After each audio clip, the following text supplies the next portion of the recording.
In the studio with us today is recording artist and author Denise Haas. She's also known, AKA, as Big D. In her book, Just Hold On, Denise transparently shares how her parents' divorce turned her personal world upside down. She was 13 years old and was shattered by how her home was broken by her parents' choices. Now, she not only thought about suicide, but attempted to take her own life more than once. Hi, I'm Dr. Chuck Betters, and you are listening to a Help and Hope resource produced by Mark Inc. Ministries. I want to encourage you to visit our website, markinc.org,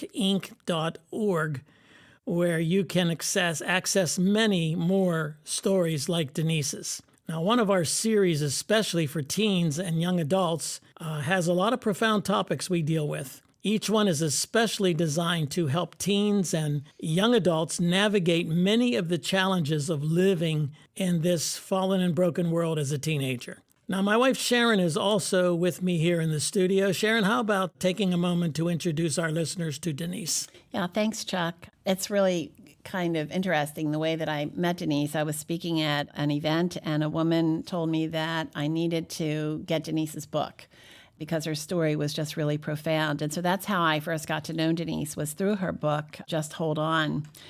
And the byline of that, the second line of that title is Finding Hope in the Face of Suicide. And as I read it, I knew that there were people whose lives would probably be saved by what they read in this book. And I especially was thinking about teenagers and how critical it is for us to get this message to teenagers to just hold on, especially when they are tempted to give into suicidal thoughts. But also, her book gives help and hope to the people who love those teens as well. So Denise, first I want to welcome you. I'm really glad you're here with us for this interview. In the first few pages of your book, Just Hold On, you don't pull any punches. You go right to the heart of your topic with these words. I don't have a degree in psychology, and I won't pretend to know everything there is to know about suicide, but I will tell you that I've experienced it on a very personal level. Much of my teenage years were filled with contemplating suicide, which resulted in several attempts to take my own life. That is a pretty powerful statement that grabbed my attention because you face down one of the most devastating enemies of teenagers, and you're here to tell the tale. So this conversation that we're going to have with you is mainly for young people and to offer them another option to taking their own lives when life comes crashing down. So why don't we start with you telling us about those teen years and why they were so difficult?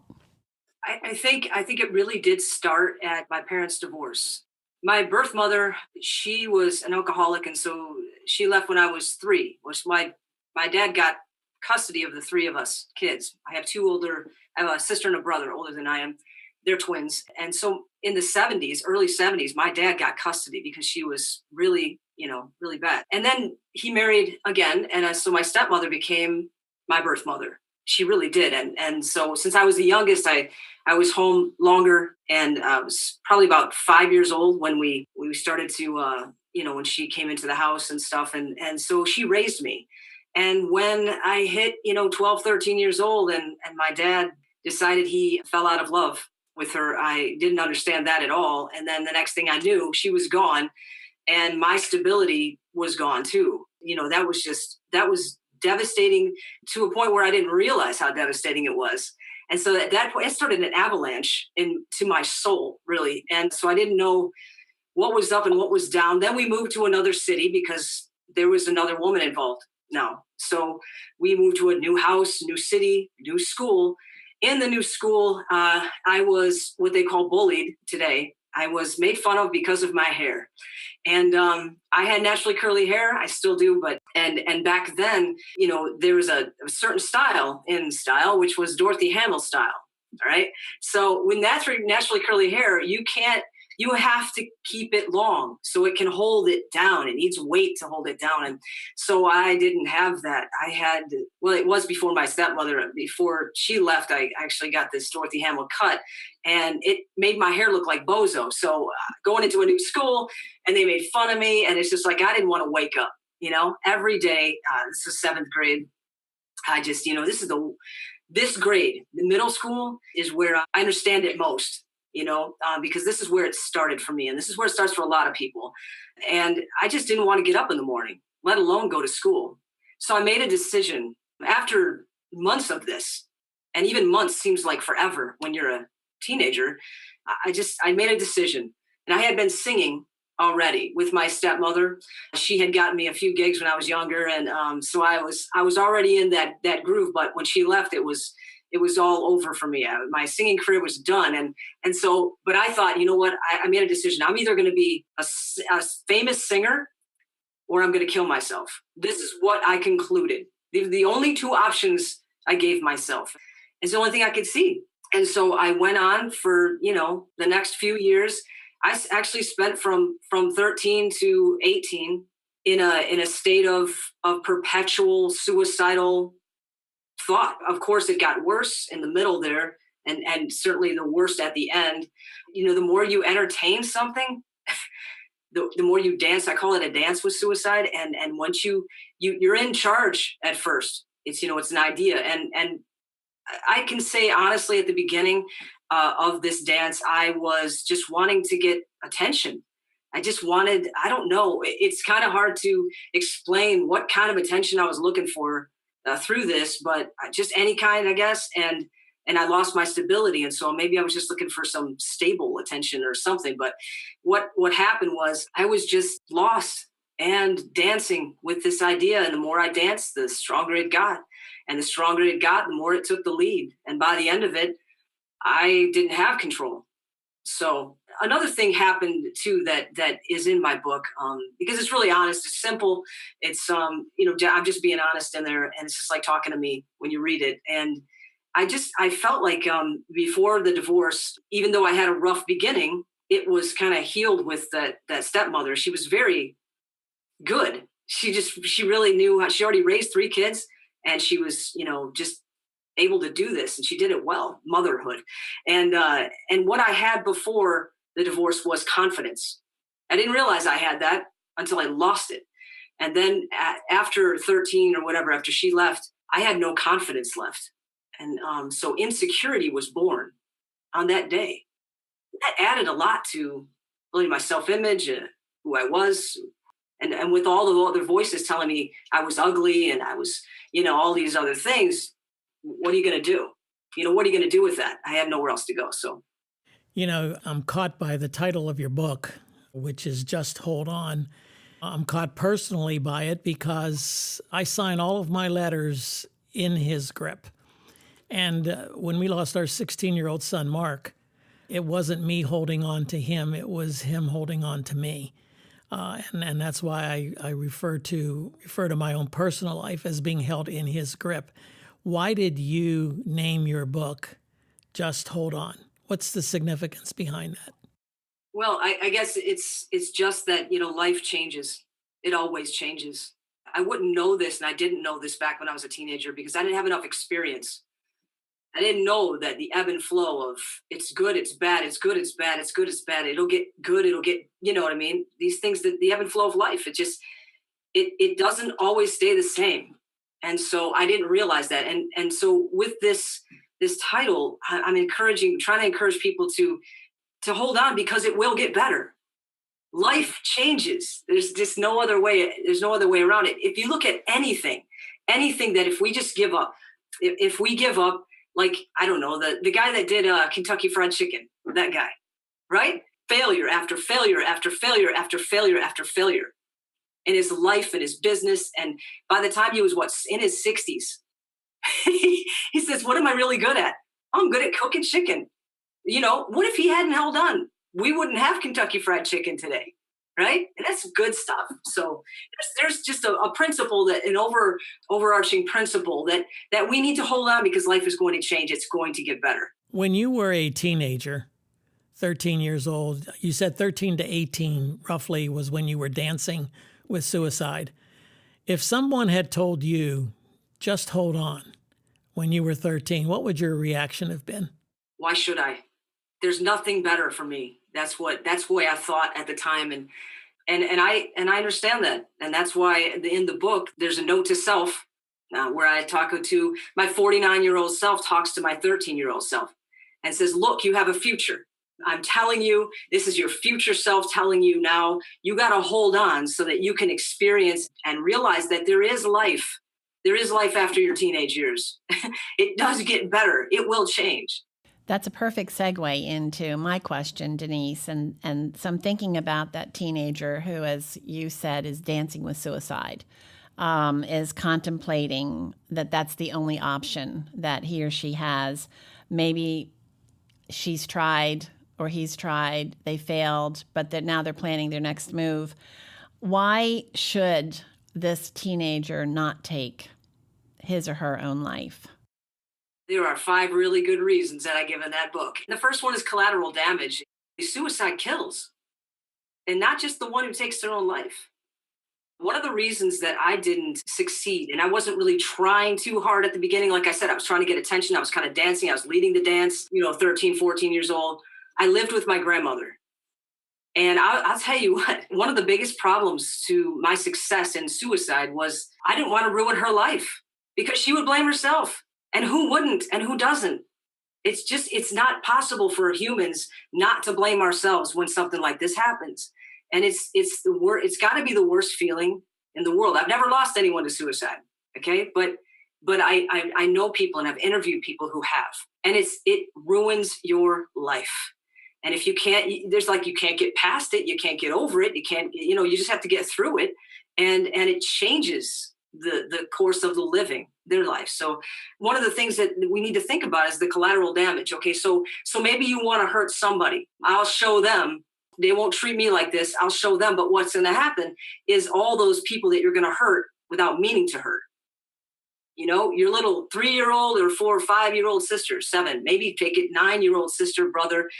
They're watching this and they're going to be part of the collateral damage. Now, this idea of taking your own life when things get to be really bad or whatever, now that becomes an idea that they start to entertain.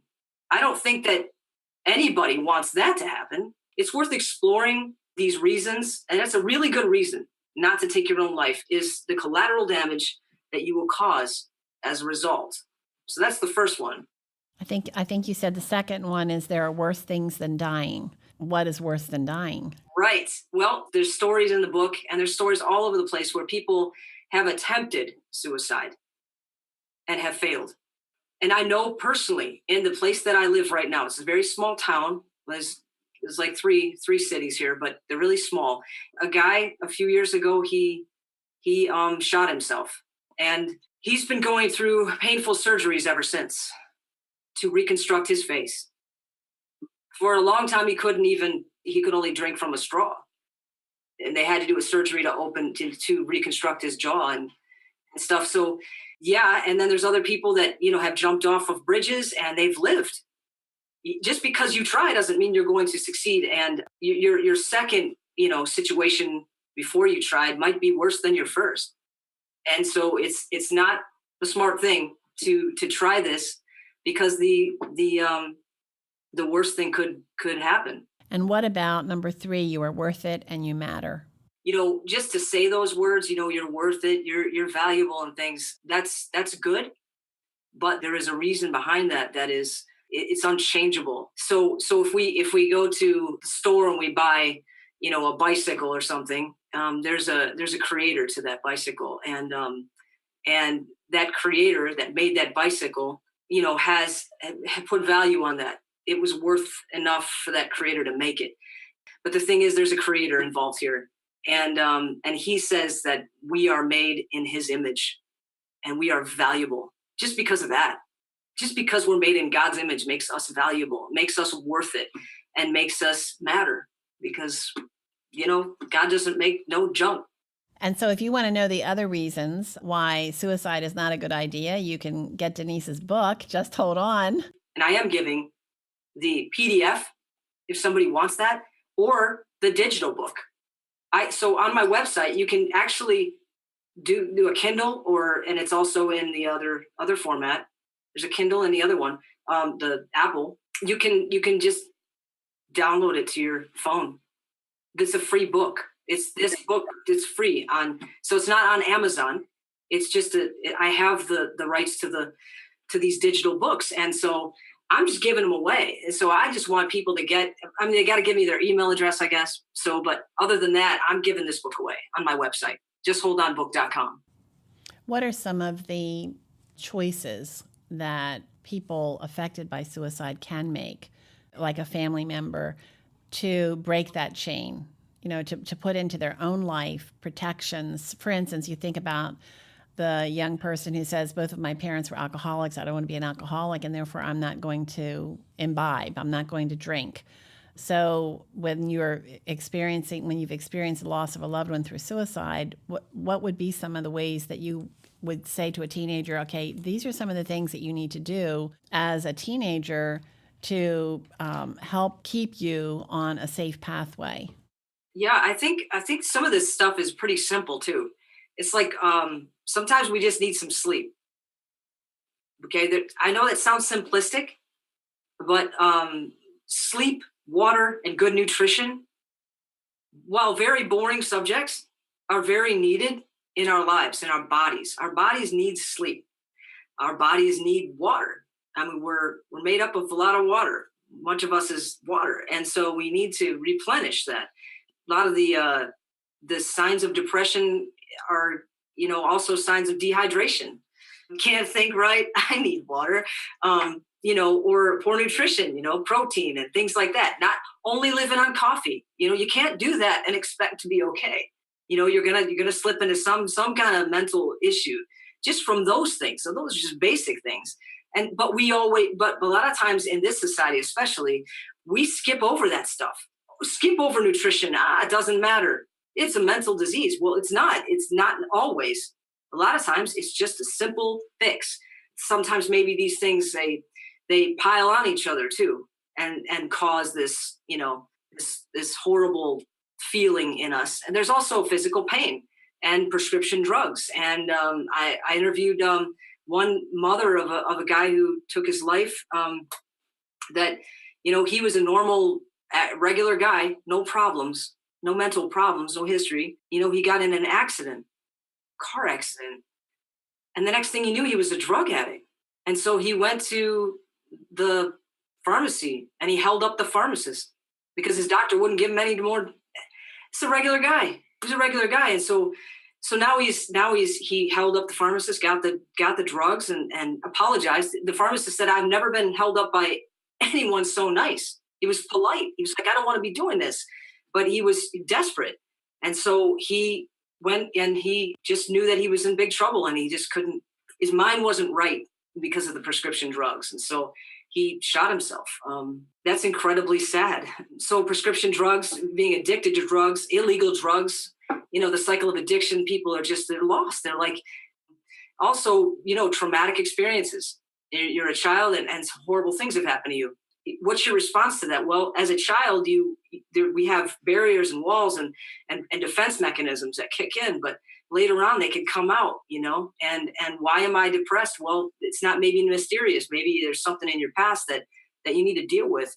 And so also what we're listening to.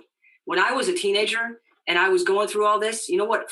I fed in my mind, I fed bad music. I fed, horrible music, depressing music. What are you going to get if you feed yourself depressing music? You're going to get more depressed.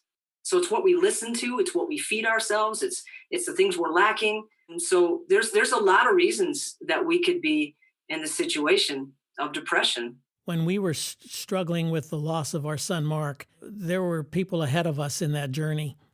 And those people were very helpful to us because they looked back and we were able to look ahead at them and secure from them the hope that we're going to get through this. I want you to speak to that teenager who is contemplating suicide. And I want you to do so from the perspective of one who's ahead of them. Maybe go back into your own thought processes. Maybe go back into what was going through your mind when you were a teenager that led up to you actually attempting to take your life. Speak to that teenager who's out there right now listening to this, maybe thinking to themselves, life is just foolish and I need to just end it. So I want to say that I want to tell you that you're not alone, and you've never been alone. A lot of people have struggled with the same thing, including me. And I was really close to taking my own life, but there were a couple things that stopped me from making a real attempt. One was I didn't want to hurt people around me. I don't want them to think it was their fault. And that is one of the worst things we can do to a person. I know that sometimes you can think that, well, I'll just do everyone a favor and take my own life. I'm just a burden. Let me tell you, that's a lie. That's one of the biggest lies ever made. You are not a burden, and you matter. And if you took your life, not only would you not know that you matter, but other people would be so affected by you and the loss of you that they would never get over it. Some people will never get over this. You're not a burden. And I can say that the only thing that saved me was calling out to Jesus to save me. He is our creator, and he knows the instructions to us. He knows us from the inside out, and he knows how you feel. He knows exactly how you feel. I can tell you how I feel, and everyone can say what they think, but only he knows how you really feel. In fact, he knows why you feel the way you do, and he wants to help you sort that out. And if you will call on him, like I called on him, and my prayer wasn't some fancy schmancy thing like I'm some theologian or anything. I didn't know who God was. All I said was, God, if you're real, I need you to show me.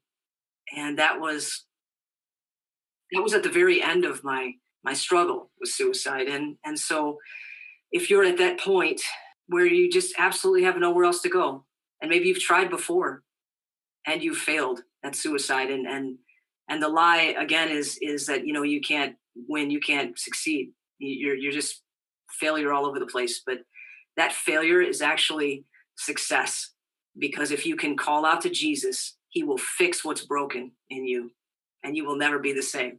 And I am a testimony to that. And I can tell you that I had a future waiting for me. Now I've lived that future, some of it, not all of it, because I'm still alive, but there's a lot more to your life than today. And there's actually people that will exist because you hang on, because you decide to stay, because you decide to keep up right here in the land of the living. There will be other people who exist because of you. I personally got married. I have 2 sons. One of my sons now has a son. So I'm a grandmother. If I wasn't here, they wouldn't exist, right? So there's a future, and I know you can't see it, and I know how that feels. I totally understand that, but I'm here to tell you from the future that you have a future and you have a hope, but you got to call out to Jesus, because he's the only one that can fix what's broken from the inside out. Denise, I really appreciate your transparency. And one thing that you didn't mention is that you're also a musician and you write music, and thousands of people have been touched by the message of hope that you have in your music, because you speak so clearly to the heart of listeners, and they know that you know where they are. You've been there in so many different ways. Speak to that teenager whose friend has successfully taken their own life.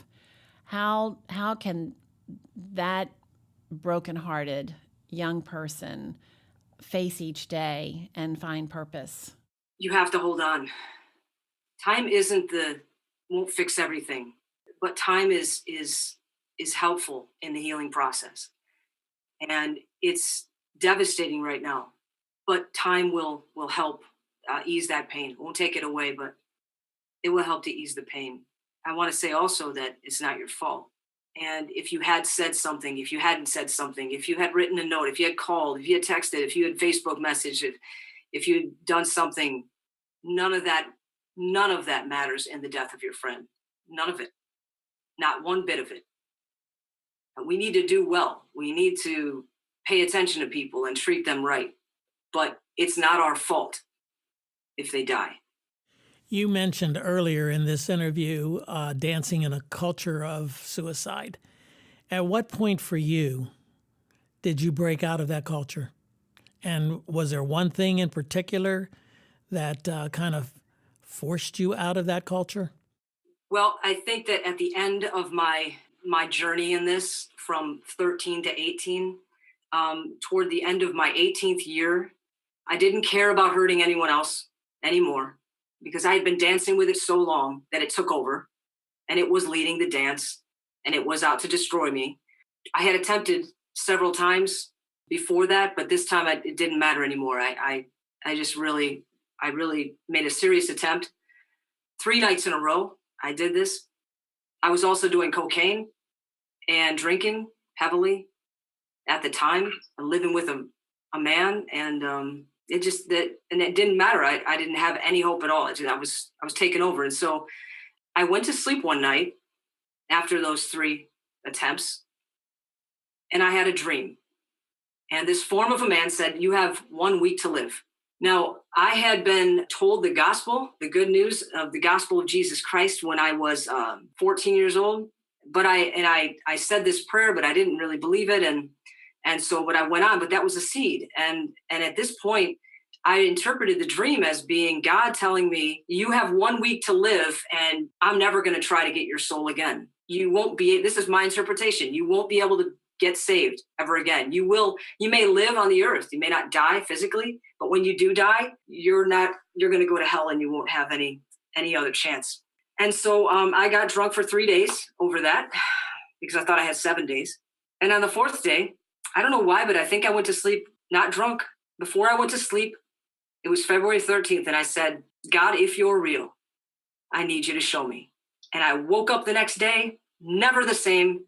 31 years later, I sit here today, more enthusiastic about life than I've ever been, and it just gets better and better for me. I believe, and I know, and I've seen, and I've experienced that Jesus is the way out of that culture, is the way out of that mindset, is the way out, because it's not just a physical thing, it's not just a mental thing, it's a spiritual thing, and we're in a battle. And if people would understand that and quit discounting the spiritual end of it, then we might make some progress. We have a spiritual enemy. We have a spiritual creator. We have a creator who loves us. The enemy hates us. God loves us, and he wants us to be saved. And when we take that step, nothing is the same. How I cope today in life is that it's the word of God. It's prayer. The cure for anxiety is this right here. Ready? The cure for anxiety, found in Philippians 4. It says, this is my take on it, is if it's a care, it's a prayer. And that right there has changed really the way I look at everything. Because if it rises to the point of being a care, then I just make it a prayer. Like, I don't have to complain about stuff. I don't have to be worried about stuff. I don't have to be afraid of anything. If it's a care, it's a prayer. It changes everything for me. And also the word of God. I do a lot of Bible studies and Bible studying. I'm a worship leader at the church, at my church. And I think all of that too, because I'm constantly singing songs to the Lord. I'm constantly, enveloped in this culture of life. I continue to get stronger. I continue to not just cope, but I'm living, and I'm living an abundant life. And that's really the message that I would want to get across, even more than making it through. What's happened to me now? Am I happy? Yes, because that's the thing that was always eluding me when I was younger. Will I ever be happy? Yes, I will be. And not just happy because of happenstance or the circumstance, but happy because inside I'm happy. Inside I'm whole. Inside I got confidence, Inside is the Lord. And also the scripture that I go to is in Lamentations. Of course, the weeping prophet. If there's maybe a more lamenting book in the Bible, it would be Lamentations. But 3:21, this I recall to my mind. Therefore, I have hope that indeed the Lord's loving kindnesses never cease, right? But his mercies are new every morning. Denise, we at Mark Inc. Ministries are trying to create a platform where people can share their stories as a means to call back to those coming behind them. For instance, in our own lives, where people called back after we lost our son and encouraged us to keep walking by faith. And they gave us hope just by their own lives. And we know that's what you're doing with this conversation that we're having and with the book that you've written. And for the listeners, we know that Denise's story is her story, just like our story is our story. We're not in any way trying to say that everything that Denise says or that we say is exactly the right thing for someone else to do. But we're hoping that you will hear something in Denise's story or one of our other resources that will help you in your own personal journey. It might not be everything, but if there's just one takeaway from our resources, then we will have achieved our goal. You know, it's interesting that the one book of the Bible that speaks to sorrow more than any other book is the book of Jeremiah. Jeremiah is actually called the weeping prophet because he lived in a culture of death. He lived in a culture of failure. He lived in a culture where the people of God had forgotten who they were, actually had become the enemies of God. People God loved greatly, but people who had fallen so deep in sin, so deep in their own self-pity, that Jeremiah spent the majority of his life roaming around, sometimes with mourning clothes on, M-O-U-R-N, mourning clothes, and weeping for the people of Israel. And in the middle of all of that sorrow, in the middle of the book of Jeremiah, there is a passage that I believe ought to give anyone who's listening to this hope. Hope that no matter how deep, no matter how painful your life has become, no matter how sorrowful you are, no matter what culture of death or dancing with suicide you find yourself involved with, Jeremiah 29:11 says this, God says this, "For I know the plans I have for you, declares the Lord, plans to prosper you and not to harm you, plans to give you hope and a future." Hope and a future. Is that what you're looking for? Hope and a future. You've been listening to a recording of one who has been there, one who has walked where you are walking right now in that culture of suicide. She refers to it as dancing with suicide, but I look again at that passage where God says, I have a plan for you, and that plan is to prosper you, not to harm you, but to give you hope and to give you a future. You must come to faith in Christ if you are going to realize that future. We exist here at Mark Inc. Ministries to help you understand what that good news is all about.